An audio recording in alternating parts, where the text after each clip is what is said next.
of foreign nationals? Are there sleeper cells among us of things that are worse than foreign nationals? We answer both of those questions in the affirmative tonight on the Midnight Ride.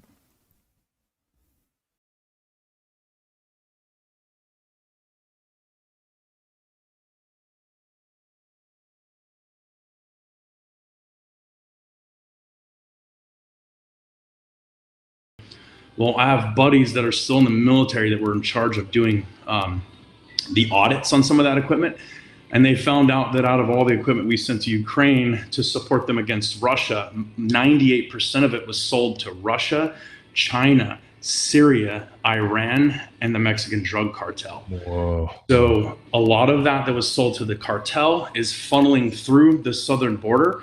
And that's been documented by certain people at the Border Patrol, but there's a lot of it that we're not seeing. They have like tunnels and stuff that they can move this stuff in. But then here's the thing, the attacks on Israel with Hamas and Hezbollah, that's being backed by Russia, Iran, and Syria, all elements who have this equipment that I believe they're funneling. Can't prove that, but there is some U.S. military equipment that is being funneled to leverage against Israel. So I just kind of see it all coming together as a head. Who knows when some of this stuff will pop off here in the United States? But I would just be aware of it and honestly try to stay away from built up places. I wouldn't be going to like pro football games. 4th of July, I would be very, very careful of 4th of July. I've heard credible, legitimate intel reports from dudes that are in the military that they were expecting something to happen before the end of June. And I believe 4th of July is a good marker. I mean, it's a big day for America. I can see it being a day to strike. You know what I mean? What does the common citizen look out for? What can they see? What are the signs? Well, people have to get off their phones for one thing and have their eyes out and be observant. Pay attention to everything you see. Pay attention to cars driving by. My wife's good at it, and she was never in the military because she's observant. So that's the key. Pay attention to these things. Pay attention to people. You'll see people, when you're really looking out for it, you're going to see people doing weird things. People do weird things naturally, so those can be false triggers as well. So you kind of have to rule that stuff out. But just being more observant, looking for conglomerations of people. A lot of times it's going to be military-aged males, so 18 to 20-year-old and older up to about 30 or 40 years old. So we're looking for that. Typically, they're going to be more physically fit, stuff like that. Obviously, we're looking for people with Arab descent because we know that's a big sponsor of terrorism coming from Iran and places like that. So profiling people as well, which, you know, cops do that stuff. It's just a common sense thing to do when you're looking for a certain demographic. But just being aware and being observant, I think that's the key. And stay the heck out of big built up areas. Stay the heck out of big things like Disney World. I would stay the heck out of pro football games, you know, big shopping centers and stuff like that on certain days, because those are going to be targets. I think they would be most likely going to target places where they can get a lot of people in one spot, like a mall attack, right? These guys come up and then all of a sudden they're piling in every entrance of a mall like they've done overseas before. Those are things that I would look out for, but the key is just to be observant and pay attention. Don't be looking at your phone. Stay the heck off your phone and be observant when you're out and about walking around. If you had to give me an assessment, let's say I am the mayor of Midtownville, like a level of town that's not high level, not low level, medium level town, probably, you know, anywhere from 100,000 citizens or less. And what are my chances in this town of my police force and maybe somebody being able to get to me and help me in time if this type of attack were to take place? Yeah, well, law enforcement's not really trained to deal with a lot of that stuff. Some places they are, like in the bigger cities like LA, Miami, places like that, where they have SWAT teams that are legitimately trained.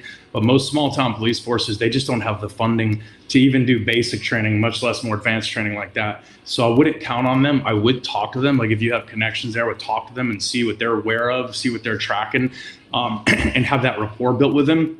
But just, I would say, honestly, people need to be prepared to defend themselves.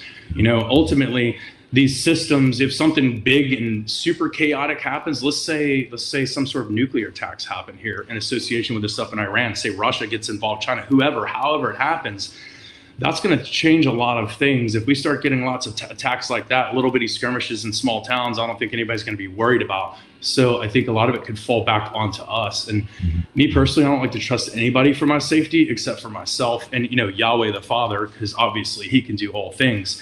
But physically here on earth, I only trust what I can have physical control of myself. Yeah. And based on your intel, what are the probably the most dangerous cities in the United States when it comes to terror cells or sleeper cells in general?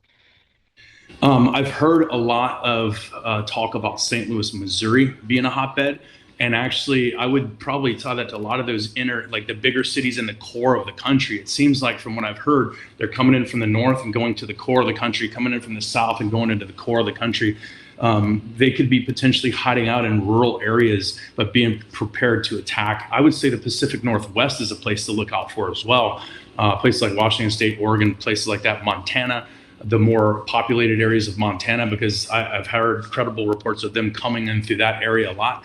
But yeah, I think St. Louis, Missouri is one of the cities that I definitely heard. I would watch out for Chicago, places like Detroit too, that already have bigger demographics of those kinds of people, because they're going to be able to go into those cities and blend in a lot easier as well. In these situations, how do you blend in? How do you keep yourself from being a target? Because ultimately, eventually, there's going to be so many of them, you're not going to be able to avoid them. I mean, just by the population, just by them populating, eventually one day they will be the majority, which is what I explain to people. Most people say, why should I care? Because one day they will be the majority. They're populating so much faster than any other nationality out there, and they're born into that religion. So how do people keep themselves from looking like a target in a world that might end up to where we're subservient to a group of people who are Islamic jihadists?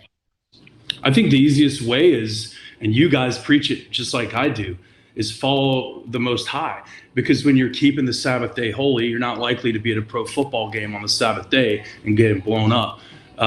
There's things like that. You're keeping the feasts of the Lord, which is going to have you at certain places at certain times. Right. You're also wearing the full armor of God, right? So as we're studying the scriptures, we're aware. So we see things to come. Our discernment's better. We're going to target things. The Spirit works through us when we're obedient, and that's that armor, and that's our biggest defense. I mean, that's literally the only defense. I mean, the training that I have, dude, I can't stop anything by myself, man. And I can't see everything by myself either. But I think that's our best protection, man. And He hides us. And I think, His ways are setting us up for the end times so that we can survive and persist through all of the things that are coming. So I think that's the best way. I agree with you, man. That's a great answer to that. Like to end, people shouldn't be fearful. We shouldn't be fearful. We just need to be observant and pay attention to the things, be aware of our surroundings. When you go to the grocery store, pay attention. When you're going to your car, look if somebody's following you. Just keep your eyes peeled. You don't have to be looking and necking like that to let everybody see that you're looking, but just walk in a way that so you can set yourself up to where you're facing in directions so that you can be observant, so you're not turkey necking all the time and making yourself a signature. But we still need to be observant and just be aware of what's going on around us.